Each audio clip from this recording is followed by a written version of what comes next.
The moment I realized Liam wasn't the man I thought he was, the walls of my entire world began to crumble, and with them, the future I had built so carefully. That line keeps replaying in my mind, like the steady tick of the old clock my father once fixed in the study, a clock that kept time perfectly, until one day it stopped silent, unmoving just like my heart did the moment the truth hit me. My name is Skylar Reed. I grew up in a house built on stone and dreams, nestled between sprawling oak trees and the endless sky above. It was the kind of place where the air smelled of fresh timber and old books, the legacy of my father, Benjamin, a man whose hands sketched buildings and whose mind dreamed of legacies. My mother, Eleanor, was the balance to his vision, a finance lecturer with a gentle voice who taught me that numbers tell stories just as much as words do. Our home wasn't just a house. It was a story, a legacy stitched into the walls, the gardens, the very air we breathed. But growing up with immense wealth, I learned early that money, for all its power, can twist love and trust into shadows. I was 12 when I saw it happen. It was a quiet afternoon in late autumn. The amber sunlight filtered through the stained glass windows of the library. I was curled up with a book on my lap when I overheard my parents arguing in the kitchen. Not the usual soft exchanges, but sharp, cutting words, the kind that ripped through the silence like a sudden storm. "Ben, you promised this wouldn't affect us," my mother said, her voice trembling but firm. "Elena, you don't understand the pressure I'm under. This project, if it fails, everything is lost." Their argument was about money, an investment gone wrong, a trusted partner who vanished with their funds. I remember how my father's jaw clenched and my mother's eyes welled up, but they never let me see their fears openly. That day, I learned the first cruel lesson. Money can turn your closest people into strangers. It was a secret we never spoke of, but I carried it with me. That fear, the fear that everything you hold dear can unravel when money is involved. Years later, when I met Liam Foster, I thought I had left those shadows behind. Liam was different. He was warm and kind, or so he seemed. We met at a conference speaking about architecture's role in community building, and him, working in real estate development. He had that easy smile and steady hands, the kind you trust without thinking twice. Our courtship was a quiet, steady flame. Not flashy, not rushed, just two people who fit. I believed he saw me, not my name or the fortune behind it. We married on a bright spring day, beneath blossoming magnolia trees, surrounded by friends and family. I thought I had found a partner who shared my values, loyalty, integrity, and love beyond wealth. But then, the day my father passed, everything changed. His death was sudden, a quiet heart attack on a chilly January morning. I was with him in his study when it happened, holding his hand as he drew one last breath. The estate was bequeathed to me, the house, the land, the priceless collection of architectural models and blueprints my father had so lovingly crafted. It was more than property. It was the essence of his life's work. That's when Liam began to change. At first, it was small things, questions about the estate's value, passing remarks about untapped potential and investment opportunities. I brushed them off, telling myself it was normal curiosity. But the subtle cracks in his mask widened.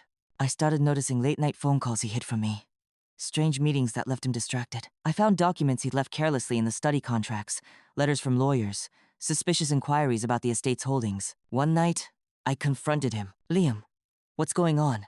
Why are you hiding things from me?" He looked at me then, not with the warmth I remembered, but with something cold and calculating. "I'm just making sure we're secure, Skylar. This estate, it's more than just sentimental value. It's our future. Our future. His future. Not mine." That was the moment I realized I had married a man whose love was tied not to me, but to the fortune I'd inherited. But the worst was yet to come.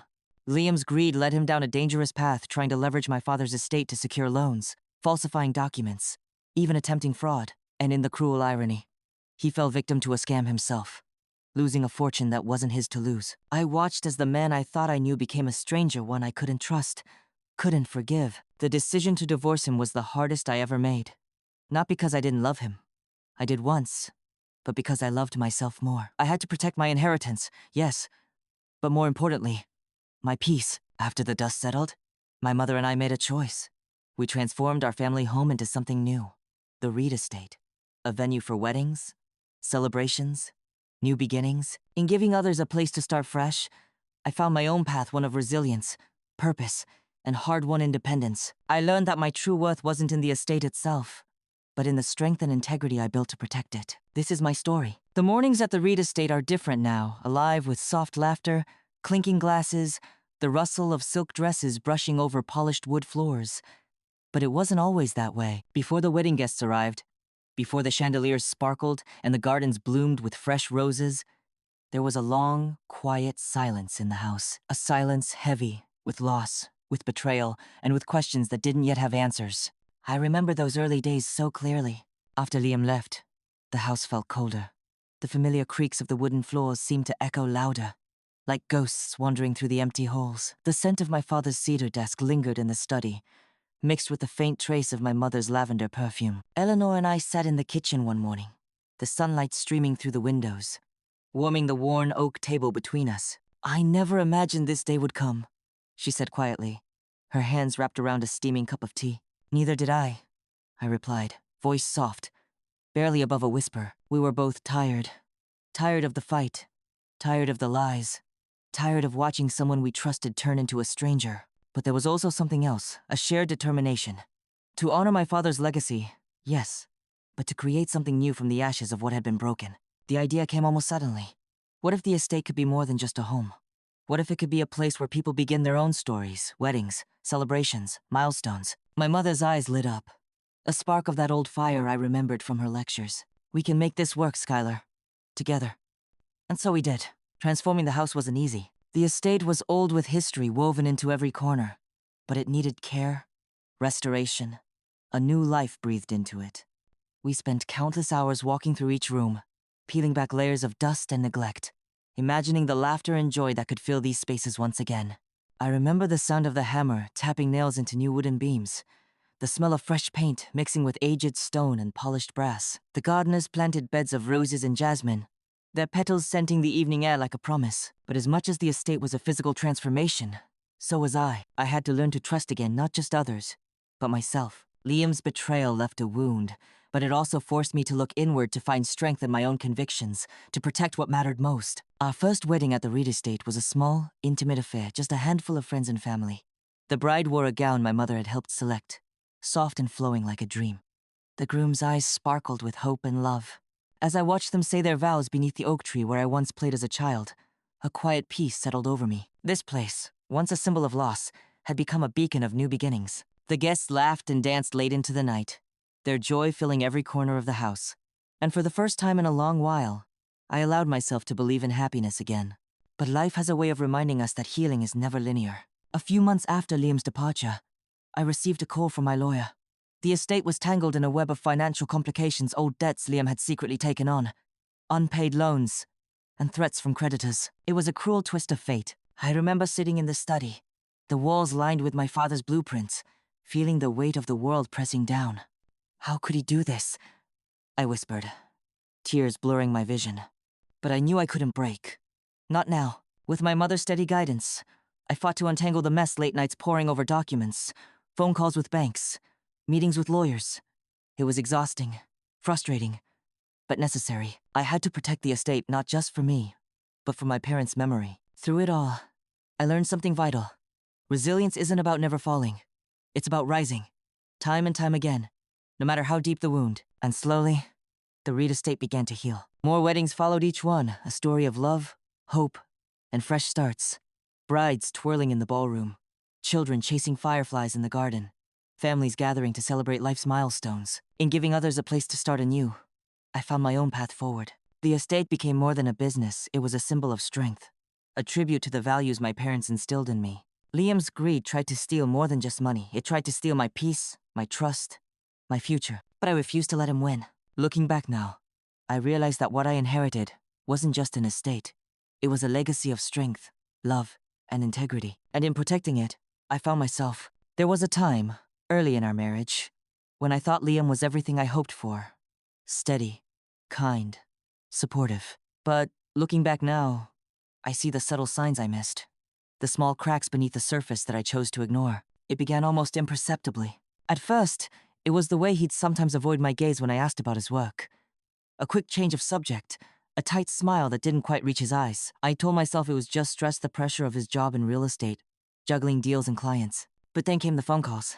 Late at night, when the house was silent except for the hum of the heater, Liam would answer his phone in the hallway, whispering hurriedly. I could hear the tremor in his voice, the sharpness that didn't match the warmth he showed me during the day. One evening, I remember sitting on the couch with a book, the crackle of the fire filling the room.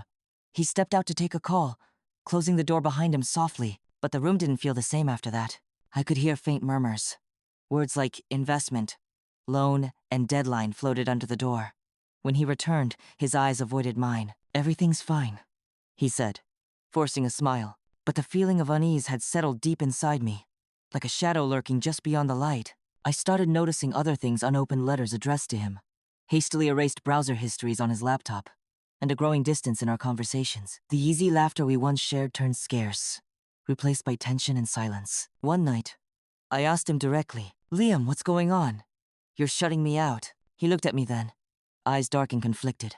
For a moment, I thought he might tell me the truth, but instead, he shook his head. "I'm just under a lot of pressure, Skylar. Work's complicated." His words were simple, but his tone carried a weight that spoke volumes. I wanted to believe him. I needed to believe him. But trust, once cracked, is fragile. One afternoon, while he was out, I found a folder tucked away in his briefcase documents I wasn't meant to see. Contracts bearing my signature, papers outlining deals tied to the estate deals I had never approved. I sat at the kitchen table, the papers spread before me, my hands trembling. The aroma of freshly brewed coffee filled the room, but I couldn't taste a single sip. I felt betrayed, confused, heartbroken. How long had this been going on? Why hadn't he told me? The following days were a blur of confrontation and denial. I confronted Liam gently at first. "Why did you do this without telling me? The estate is my family's legacy." He grew defensive, his calm facade cracking. "I was trying to protect us. I thought if I could secure these deals, we'd be set for life. But you didn't tell me. You hid it. That's not protection, that's betrayal." His silence spoke louder than any words. As the truth unraveled, so did the man I thought I married. I learned that Liam had tried to leverage the estate as collateral for loans he couldn't repay. Worse, he'd falsified documents to hide the extent of his actions. And then, the cruelest blow, he fell victim to a scam. Men posing as investors swindled him out of a large sum. Money that belonged to me, to my parents' estate. It was a painful irony. The man who sought to gain from greed became its victim. I remember sitting in the study, the evening light casting long shadows across my father's blueprints. I ran my fingers over the smooth paper, searching for comfort in the lines he'd drawn decades before. And I realized I had to choose. Could I forgive this betrayal? Could I rebuild with someone who had so deeply broken my trust? The answer was no. Divorce wasn't just a legal decision. It was a reclaiming of myself. I chose to protect the estate, my parents' legacy, and my own peace. Liam left, but the wounds lingered. The day I signed the divorce papers, the sky was a muted gray, a soft drizzle washing the streets outside. I remember the way the rain tapped gently against the window pane as I sat alone in the lawyer's office, pen poised over the document that would sever more than just a marriage. It would sever the hope I once had for us. Liam sat across from me, eyes downcast, his usual confident posture replaced by something fragile, almost remorseful. But no apologies came. Not really. Only a hollow acknowledgement of mistakes and regrets. I felt numb. Leaving the office, the rain had stopped, but the cold lingered deep inside me. Back at the estate, the house felt even larger, emptier somehow. It was then that I understood. This wasn't just about a man or money. It was about protecting what mattered most: the legacy my father left behind, and the peace my mother and I needed to rebuild our lives. In the weeks that followed, I poured myself into the work of reclaiming the estate. I began by meticulously going through every financial document, every contract Liam had touched. There were layers of deception and mismanagement, but with my mother's guidance, we started untangling the mess. Eleanor was my rock. She would sit beside me in the study, her voice calm and steady, reminding me of lessons she'd taught long ago. Money can't buy trust, Skylar. But trust, once broken, is what makes money meaningless. Her words echoed in my heart as I fought to protect the estate from further harm. It wasn't easy. Creditors called relentlessly.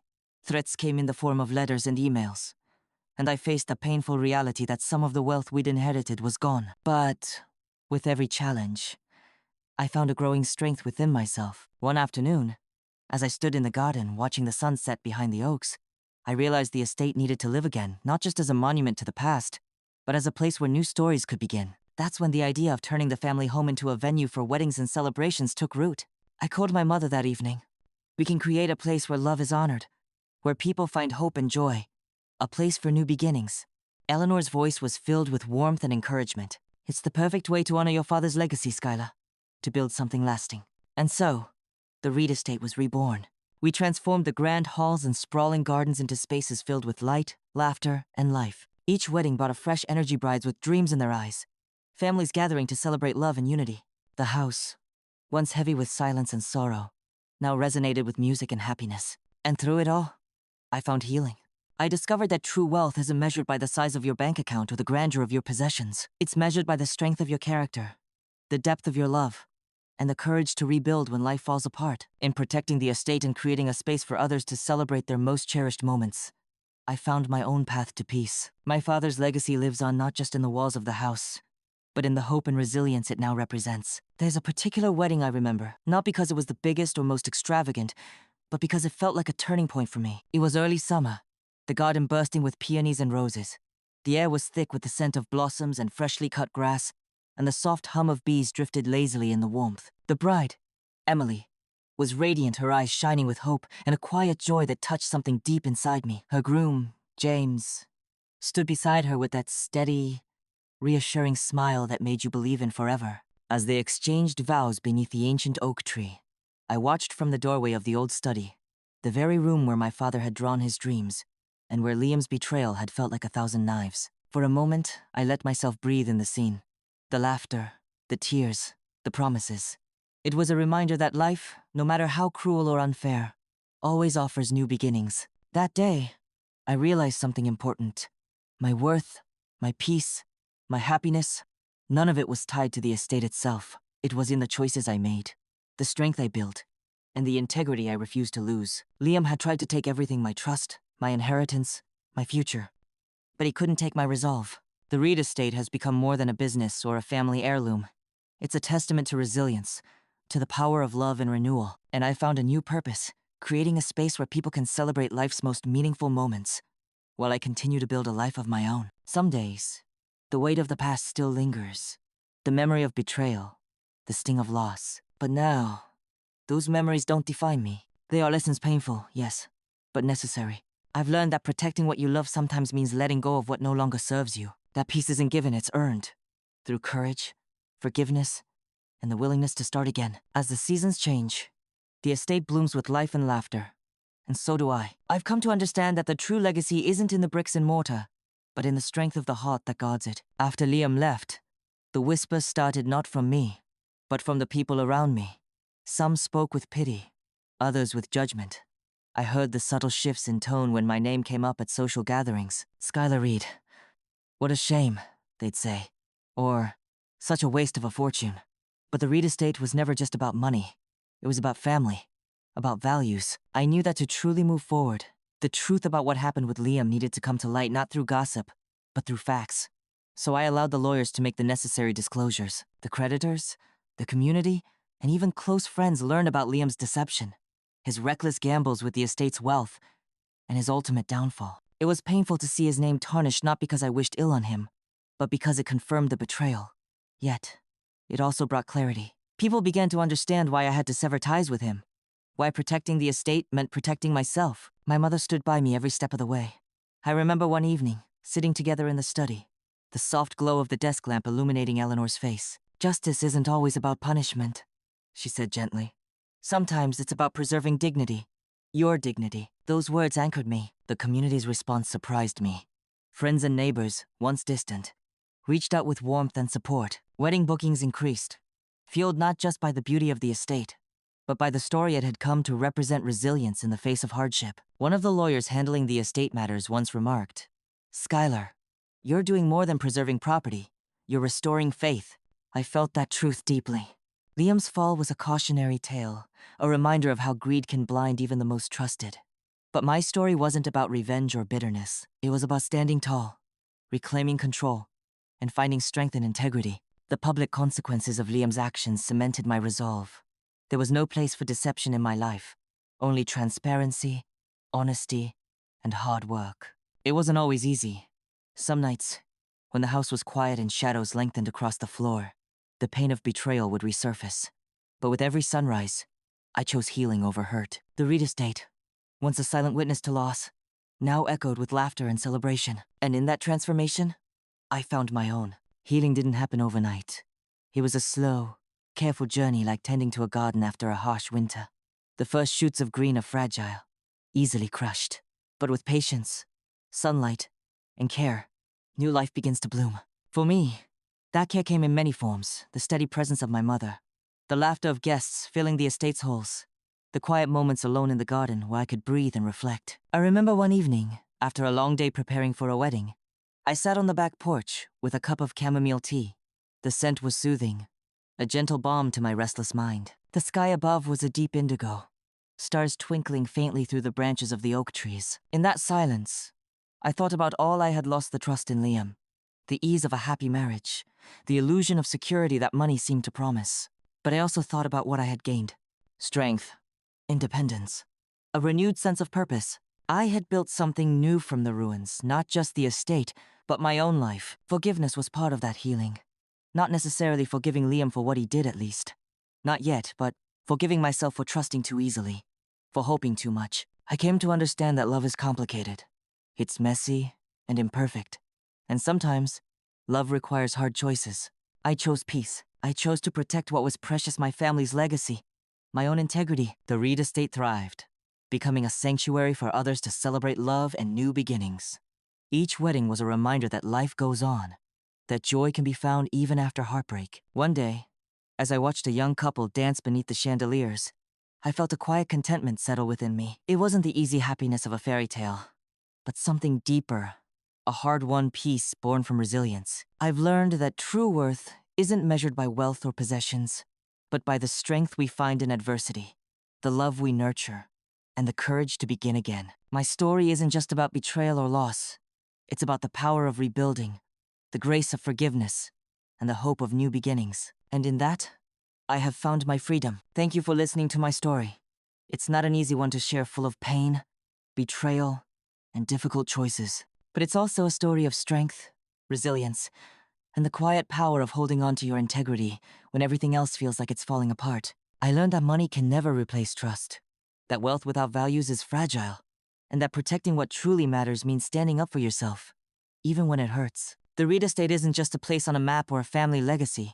It's a symbol, a reminder that from heartbreak, new beginnings can grow. That we don't have to be defined by the people who betray us or the hardships we face, but by how we rise afterward. So, I want to ask you, have you ever had to protect something precious, whether it's your heart, your family, or your peace from someone you once trusted? How did you find the strength to keep going? If you faced something similar, or if my story touched you in some way, I invite you to share your thoughts in the comments. Your stories matter.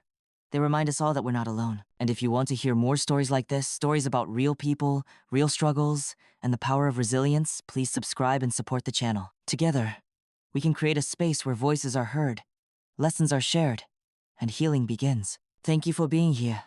Until next time, take care of yourself, and remember, your worth is never tied to what others try to take from you, but to the strength you build inside.